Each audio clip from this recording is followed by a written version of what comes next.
Hi, I'm George Latimer, Westchester County Executive, and thank you for joining us for our Westchester Weekly Update. Today is Monday, March 25th, and we have a number of people with us today to go over very specialized topics.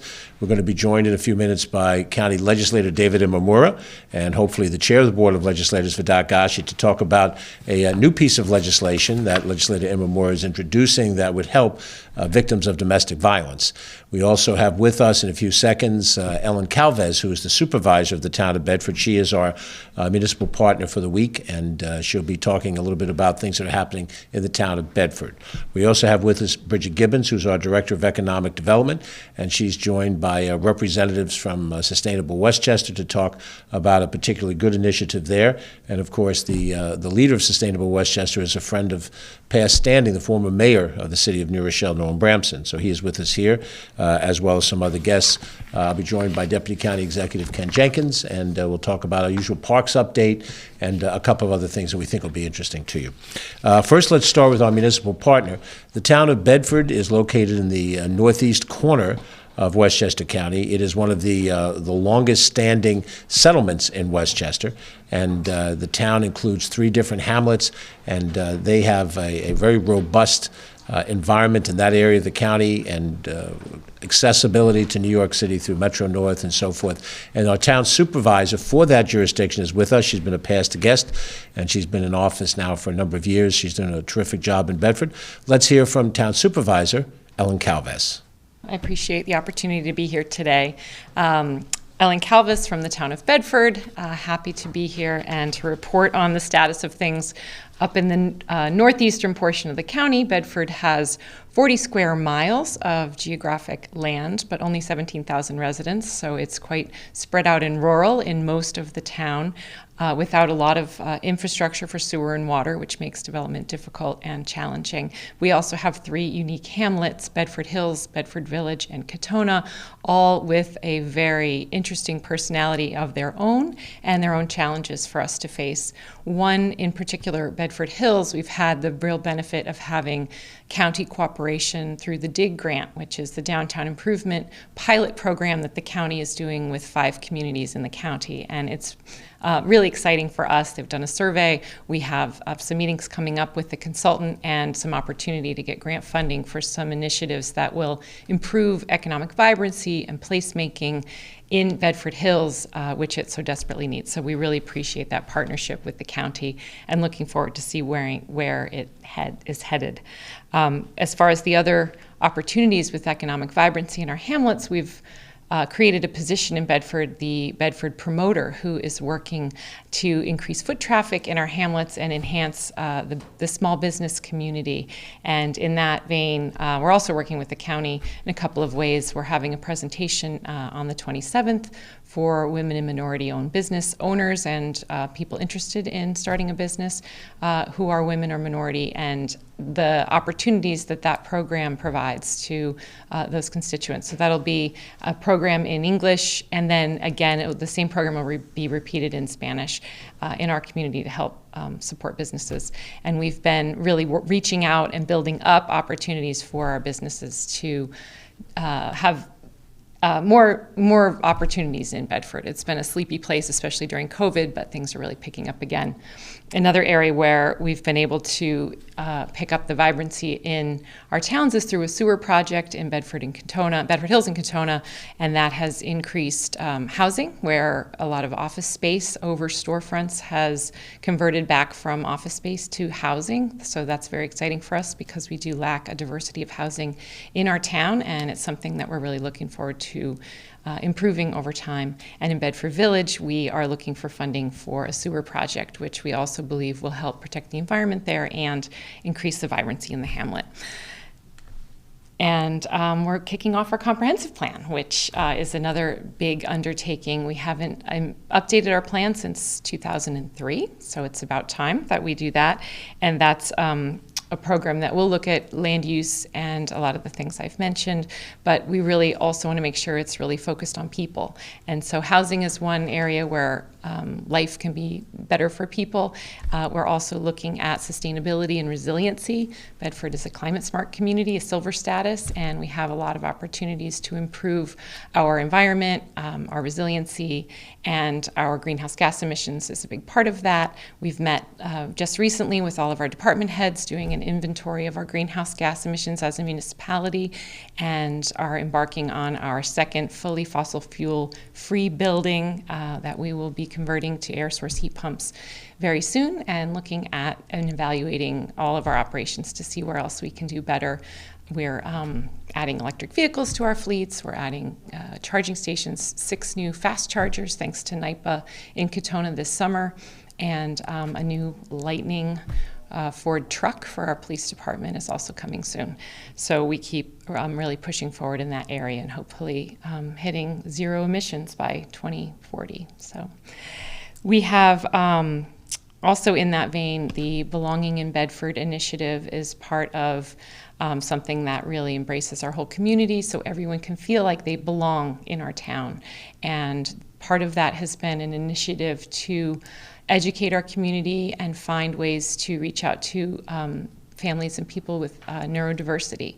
So there's been several trainings for our police department and for our department heads, and we will be doing training for our summer camp staff and lifeguards to help them understand people with sensory issues, people with autism, people with other neurodiversity challenges.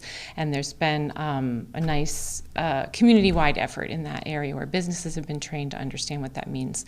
And so that's one part of Belonging in Bedford. We have a new group called Bedford Hispanos Unidos that is organizing people in the Hispanic community to have a voice and to come together and celebrate Hispanic heritage in Bedford. So that we're looking forward to that growing into more of an opportunity for that community to have a voice and really weigh in on how the town can do better to make sure that everyone belongs in Bedford.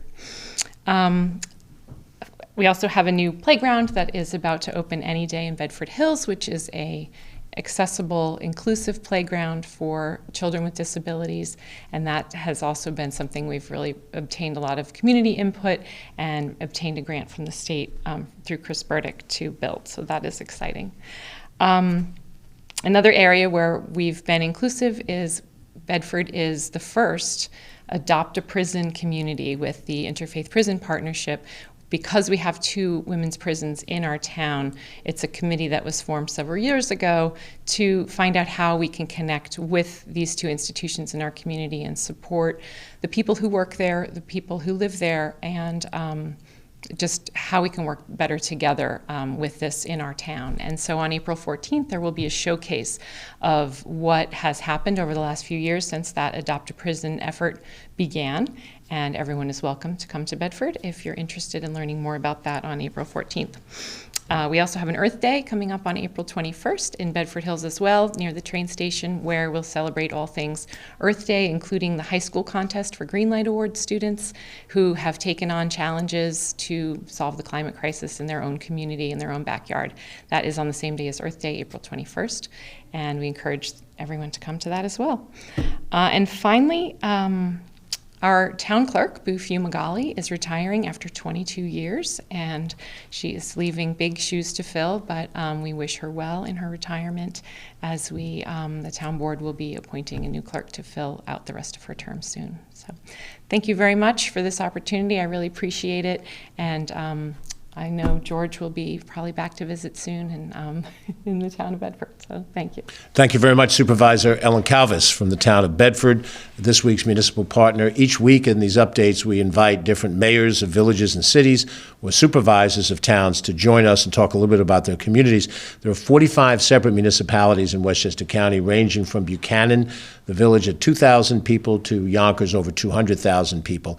And we try to have each of them here to talk to you about what's happening in their communities, so you have an idea of the great diversity all across Westchester County.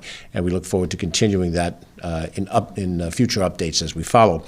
Next up, we're going to bring on members of the Westchester County Board of Legislators to talk about a new piece of legislation that's being proposed It is going to go through the process of review and discussion, but it represents a great step forward in dealing with those victims of domestic violence. So to tell us about that legislation, I invite its sponsor, Legislator David Imamura, to join us here at the podium, joined by Chair of the Board of Legislators Vedat Gashi, the Majority Leader of the Board, Tyree Woodson Samuels, and the Majority Whip of the Board, Terry Clements. Legislators all, please come and tell Westchester what it is that you're thinking of doing. First legislator, please all come up and stand around your colleague. Thank you, Mr. County Executive, and I'll wait for my colleagues to join me up here. So this is a bill that follows in the footsteps of a bill in New York City, which mandates that the County of Westchester will pay for lock changes for victims of domestic violence. It's clear that domestic violence is completely unacceptable here in Westchester. And to ensure that victims of domestic violence are protected, we are proposing that the County of Westchester will pay for lock changes for those victims and pay for their shelter while the locks are being changed. The number one driver of homelessness in New York City is domestic violence, is victims of domestic violence who have given locks to their abusers and who are afraid of staying in their homes because their abusers have access to their homes, right? Their children are in their homes. And so as a result, to ensure that victims of domestic violence have the ability to recover, to rebuild their lives in the communities that they live in, we are proposing that the county pays for lock changes for these victims. In New York City, they just passed this. They had over 250 people who took advantage of a pilot program last year, and we think that it would be incredible for the County of Westchester to do the same here in Westchester, to show the world, to show everyone that domestic violence has no home here. To talk more about this, I will pass this over to our chairman, Vedat Gashi. Mr. Chairman. Thank you, Legislator Imamura. It's obviously March is Women's History Month, and this March we're hoping to fulfill our promise to protect all women. And through this legislation next month and for years to come, free lock changes for victims of domestic violence are going to be provided. And that's a very exciting and meaningful thing to us. We can only imagine the fear and anxiety that victims of domestic violence experience in their own homes. Even when the abuser isn't present, the specter of violence remains. And when the abuser has access to the home, the potential for an episode, again, is ever present and all the more destabilizing. A lock change seems like an easy solution, but unfortunately it's a solution out of the financial means of many victims of domestic violence. That's why we in Westchester County are working to protect women and other survivors of domestic violence by proposing legislation for free lock changes and sheltering during that process. The protective measure will help ensure the stability and safety for the survivors and everyone who depends on that care.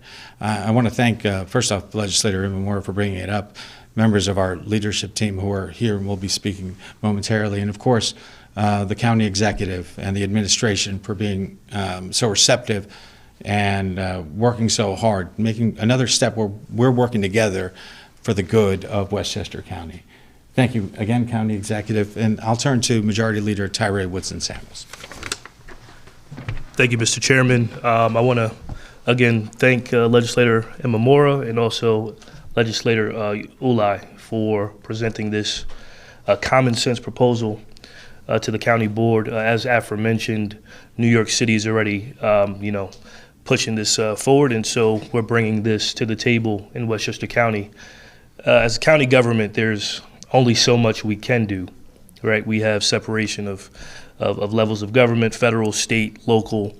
But here at the county, this is something we can implement and codify into law that will protect women all throughout Westchester County, and hopefully will serve as a template for other counties who have not considered to pass this type of legislation. And luckily in the county, we have an executive team and a legislative team that works in tandem and hand in hand when items like this are proposed before us. So I'm happy to be supportive of this item. This is personal for me. Unfortunately, I have a few family members who have, gone through this terrible situation of domestic violence. And I think it was mentioned before, folks don't feel safe going back home when there's still that question of, will this person pop up? Will they put me and my children in harm's way? And so, again, this common sense proposal will, I would say, close that loophole. And so I'm happy to be a part of this effort. And again, thank you again for bringing this to the forefront. Take care.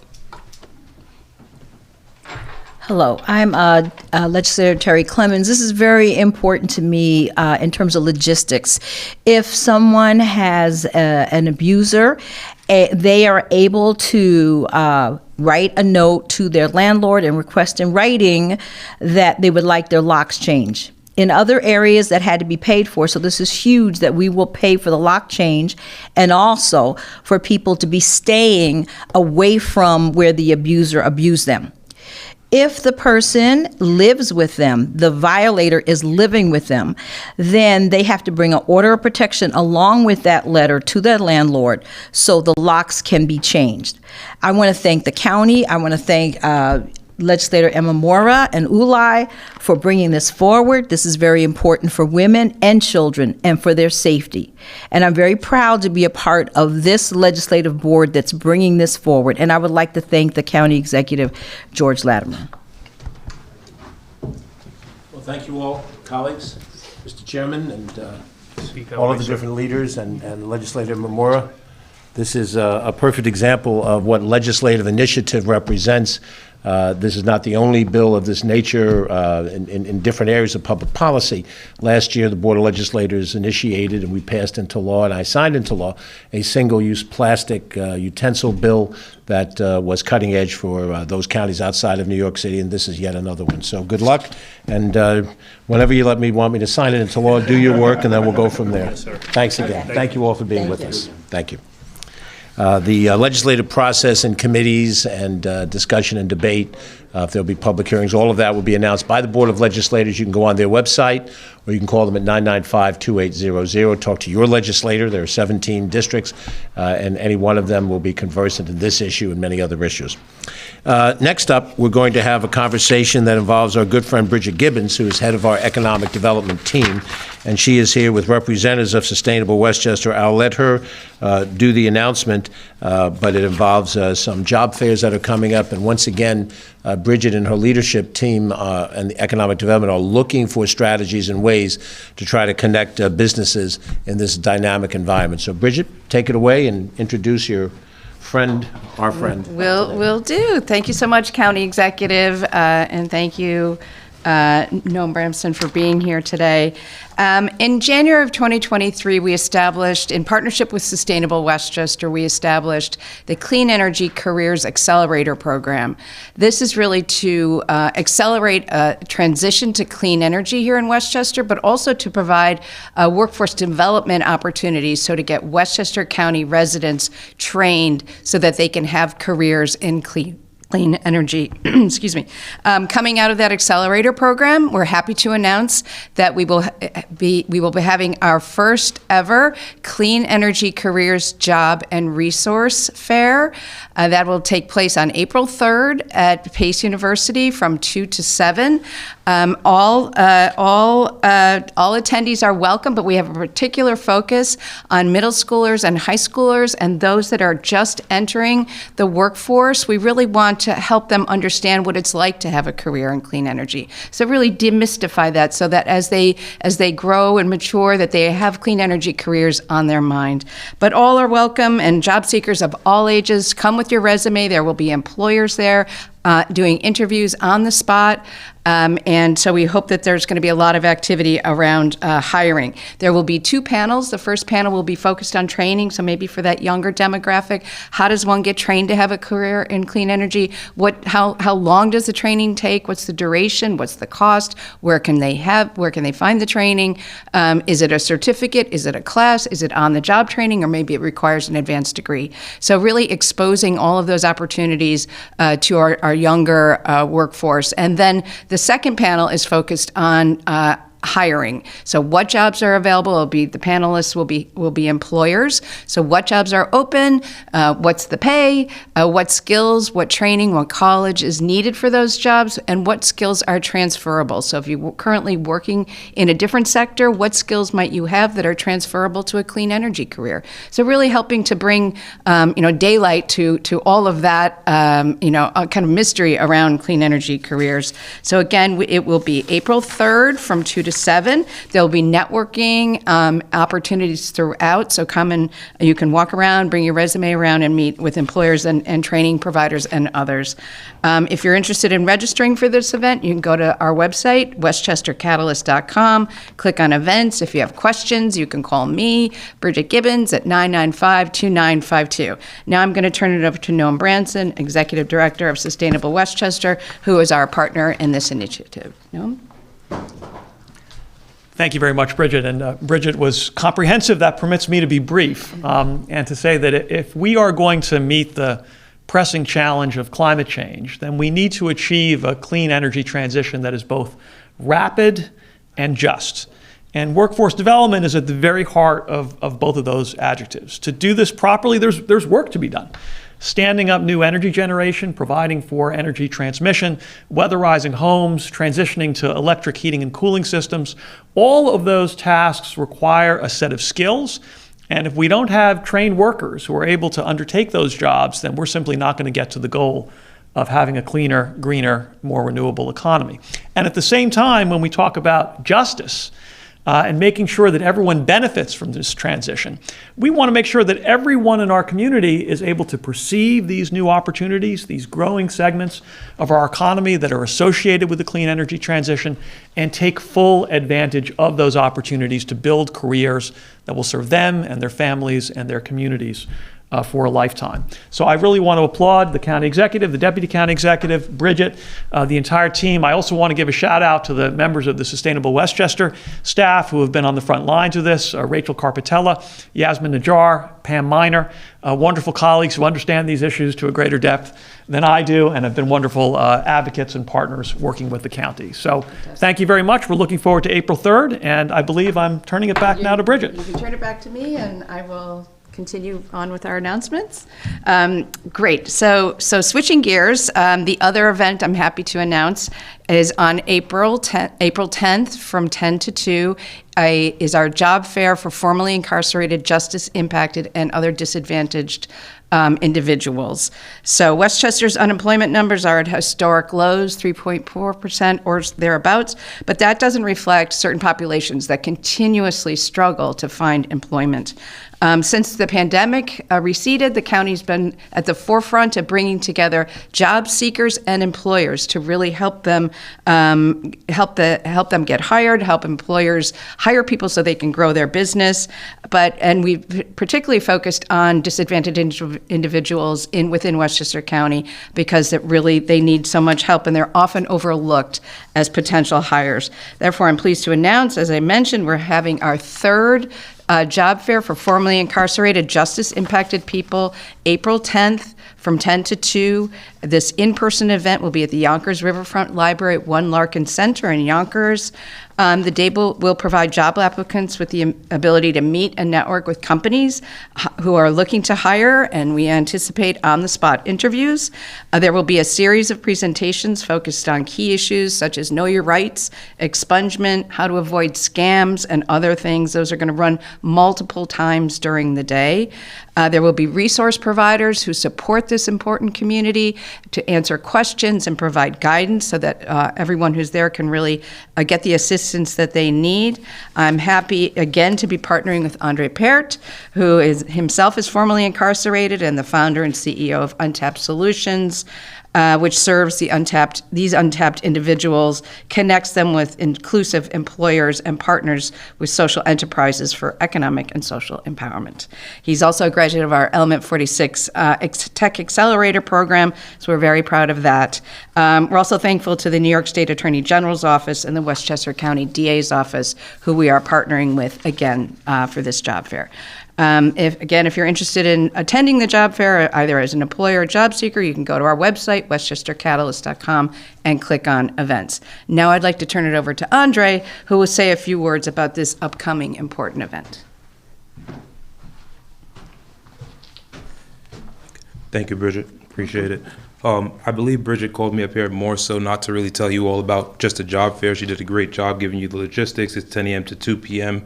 It's going to be April 10th. It's welcome to all justice-impacted individuals, homeless, recently homeless, BIPOC, Latinx communities, all those who are underserved and just feel left out the workforce, but more so to speak to employers and job seekers on the importance of being there. Part of her job as the leader for economic development in Westchester County is probably to share business strategies and tell you why it's important to do some things for economic development, savings in your companies. So I want to start off by saying it's not a charity, hiring formerly incarcerated individuals. It's a business strategy that you all should actually want to use. Why it's a business strategy? In New York State, I'll keep it focused to here. In New York State, hiring every formerly incarcerated person, as long as they're 12 months out of release, gives you up to $2,400 in tax credits.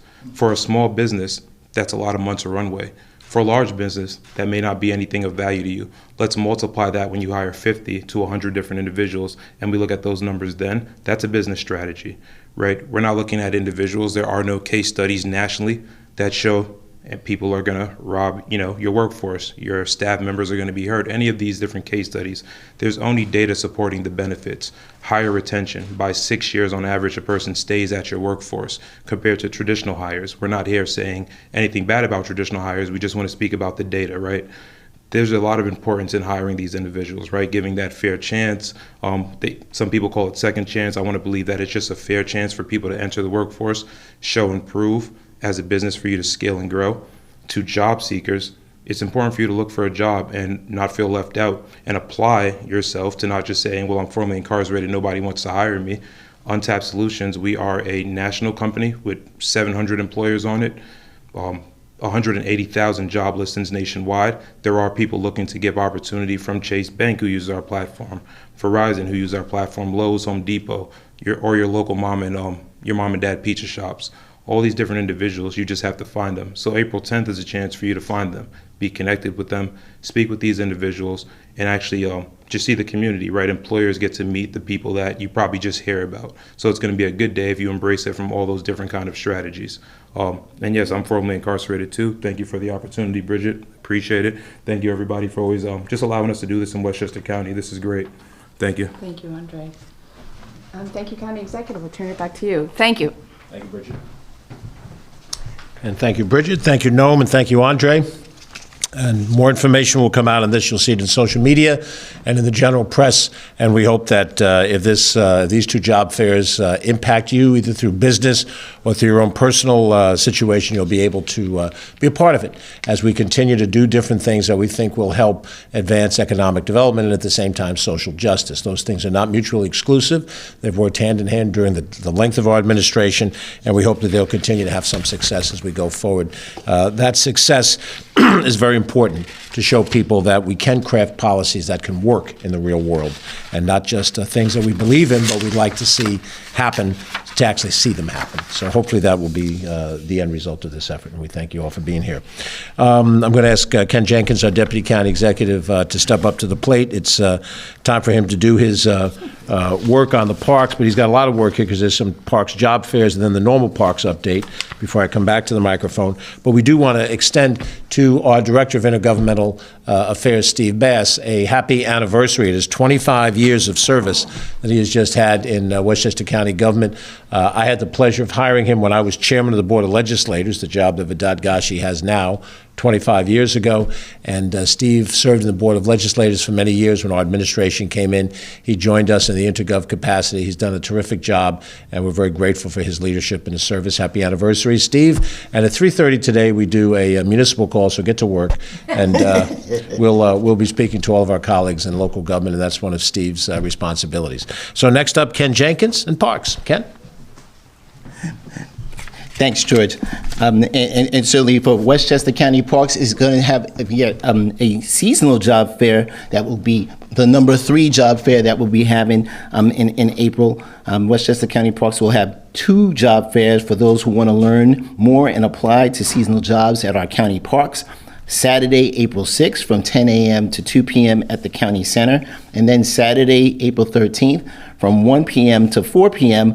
up at the Muscoot Farm in Katona. So attendees can apply on the spot to the numerous positions in the Westchester County Parks Department, including naturalists and their educators, nature camp counselors, lifeguards, and recreation attendants. Locations span the entire Westchester County Park system that has 50-plus facilities. Job descriptions are available online. Certainly, you can click at parks.westchestergov.com to see more, and certainly on our Human Resources website as well to take advantage of that. Yet another job fair at the County Center, and again, another opportunity for people to get engaged and involved, and whether that is down at the Yonkers Riverfront Library or at the County Center, there's just the tremendous opportunities that our economic development team has been leading, and certainly this is just another one of those opportunities. The County Center is on 198 Central Avenue here in White Plains, and parking is going to be free for those attending the job fair. Muscoot Farm is up in Katona on Route 100, so 51 Route 100 in Katona. Parking is free there as well, and certainly you can send any questions to PRC, seasonal jobs, one big word, at westchestercountiny.gov, and I know that our communications team has that scrolling across the bottom of the screen, and that's going to be another great opportunity to be part of the nationally accredited award-winning park system in Westchester County. We have some tremendous activities going on for this week from March 25th today to Sunday, March 31st, Easter Sunday for those that are celebrated. Tonight we're going to be hosting the Westchester Knicks at the County Center from 7 to 9 p.m. The Knicks are going to play the Greensboro Swarm. One of the interesting things is the opposite effect that happens with the G League or their developmental league teams. Right now they have some members of the team that are going back up to the big New York Knicks squad that's doing so tremendously well, so we're all proud of the work that they're doing there. But they have the G League teams, and you never know who's going to see, you'll be able to see there. We have Young Toppin from Ossining, families from Ossining that we have seen, and he'll be in the Westchester Knicks right now as he's doing some rehab work on his way back up to the main squad. And you never know, you might see OG come through there just to get himself in shape as the Knicks are heading towards the playoffs, so that's a good thing. Tuesday the 26th from 8 to 10 a.m. there's the Westchester Mall Walk here in White Plains. So that's at the Westchester, 8 a.m. to 10 a.m. So it doesn't worry about the weather. It's a great walk that you can get around. They have some different tracks and paths to go around in the Westchester Mall. So nice, warm, and toasty. Being able to avoid the elements, whether that is rain or right now that cold temperature that at 8 o'clock in the morning, somewhere in the 30s as we're trying to head into spring. So again, that's going to be Tuesday and Fridays every week. Again, the Mall Walk at the Westchester. On Wednesday, the Westchester Knicks are back at the County Center, again, back-to-back with the Greensboro Swarm, and again, those tickets are available. It says this game is in the daytime from 11 to 1 p.m., so we'll take a look at the schedule and check that out for sure. Again, the Westchester Knicks playing the Greensboro Swarm. Certainly on Thursday, at Lasden Park and Arboretum up in Katona. Explore the mesmerizing tapestry of patterns that can be found everywhere in the interactive exhibit and flower show, Thursdays through Sundays through now, and then the 28th right through June 16th. That's going to be Patterns in Nature exhibition, again at Lasden Park and Arboretum in Katona, right off 35, and you can get those tickets at lasdenpark.org and go from there. Make sure, if you haven't signed up for it already, the Parks E-Club weekly newsletter. Join the E-Parks Club today, and you get free, up-to-the minute information and event information, promotions, updates, valuable discounts, and you never know what other things you might see in there. Parks.westchestergov.com for the sign-up. Back to you, George. Thanks very much, Ken. A couple of other things to mention before we part company today. This is World Tuberculosis Day. This commemorates the discovery in 1882 of the bacteria that causes tuberculosis. The Westchester County Department of Health encourages residents to ask their medical providers if tuberculosis screening is right for them. An estimated 1.7 billion people worldwide are infected with TB. Cases in Westchester County are all under control. In 2023, 35 Westchester County residents who ranged in age from age 10 to age 92 were confirmed to have had active TB. Early detection and treatment is so important, and preventative TB treatment is much more convenient than it once was. I lost one of my grandmothers to tuberculosis back a long number of years ago, so it's a very serious disease and has to be treated seriously. For more information, call the Westchester County Department of Health at 914-813-5000 or visit the Health Department website at www.westchestergov.com/health. World TB Day today, and talk with your local medical professional to determine if there's an issue for you to deal with, and use this as an opportunity to be preventative and protect your health. We want to extend to all of our Christian friends who are entering into what's generally called Holy Week. Began with Palm Sunday yesterday, Holy Thursday or Maundy Thursday, depending on which particular branch of Christianity you practice. Good Friday comes up this Friday, which is the most solemn day of the Christian calendar, and then of course Easter Sunday ahead of us, which is the most joyous day on the Christian calendar, all ahead of us. Our Muslim brothers and sisters are still continuing their fasting and contemplation during the month of Ramadan, and so we extend to them as well those wishes, and we extend to all of our brothers and sisters, whatever their religious or ethnic faith is, that connectiveness that brings us together in this particular part of the world together at this time. Westchester County, the we in Westchester includes all of us, not just some of us, all of us. And we extend those wishes to all of our brothers and sisters. We'll be back again next Monday, which will be the first day of April. No April Fools planned, we don't think. Are we planning? We're not planning on April Fools. We know that our friends in the New York State government are working toward a budget. They have an April 1st deadline, and if that deadline expires, they will still be working to try to close the budget. That will be important news for us as a county government, and we look forward to having a good budget that we as a government can live with, and we as individual residents of New York State can live with. That's coming up ahead as well in the week ahead. So we wish you a very healthy and happy week ahead, and we'll look forward to seeing you, if not sooner, a week from today with the next update. I'm George Latimer, Westchester County Executive. Thanks for watching. Have a good day.